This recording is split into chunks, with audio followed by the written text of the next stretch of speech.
Le président de la République, Brice Clotaire-Oligui Nguema, accompagne une forte délégation en visite du site de barrage Kingélé-Aval afin de s'enquérir de l'état d'avancement des travaux de construction de cet ouvrage hydroélectrique destiné à répondre à une demande de plus en plus croissante en électricité, tant pour les ménages que pour les industries du Grand Libreville et ses environs. Alors, la centrale, en quoi elle consiste? Donc, on va faire un barrage, ce qu'on voit déjà en train d'être monté. Donc, c'est un barrage en béton sur cette partie, en remblai en terre. On va passer en remblai en terre.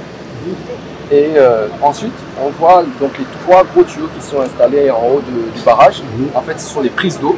Et l'eau va rentrer donc dans les tuyaux, ici, et rentrer donc dans l'usine qu'on va pouvoir visiter tout à l'heure, dans la centrale elle-même.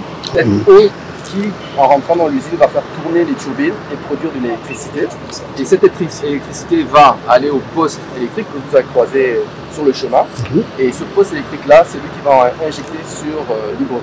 Un projet clé du plan d'action du chef de l'État qui a promis aux Gabonais l'adduction en eau et en électricité partout où besoin sera. Kingélé-Aval se connectera au réseau interconnecté de Libreville en ligne de 225 kW qui transporte déjà la production du barrage de Kingélé et de Tsimbélé. Le projet confié à une entreprise chinoise, Sino Hydro, ayant une réputation mondiale dont la construction des barrages hydroélectriques est exécutée à plus de 50%. Le lancement de la centrale est prévu pour la fin de l'année 2026.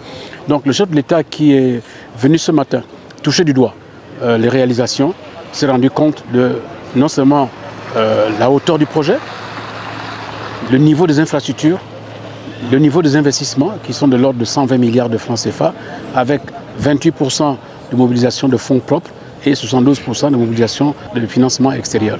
Le début du remplissage du réservoir de cette importante réalisation est prévu pour mars 2026 avec des essais d'ici à août et septembre 2026. Les délais définitifs de livraison étant arrêtés à fin 2026. Financement privé gabonais contracté auprès des bailleurs de renommée internationale via l'entreprise Gabon Power Company.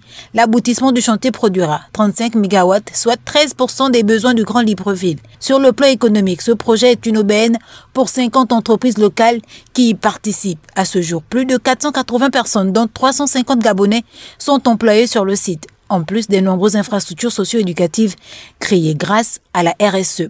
Investissement de 118 milliards de francs CFA. L'État gabonais, à travers Gabon Power Company, contribue à hauteur de plus de 10%, soit environ 18 milliards de francs CFA. Le reste étant financé par son partenaire Meridiam et les bailleurs de fonds qui accompagnent Gabon Power Company, notamment la Société financière internationale, la Banque africaine de développement, ainsi que Emerging Africa Infrastructure Fund.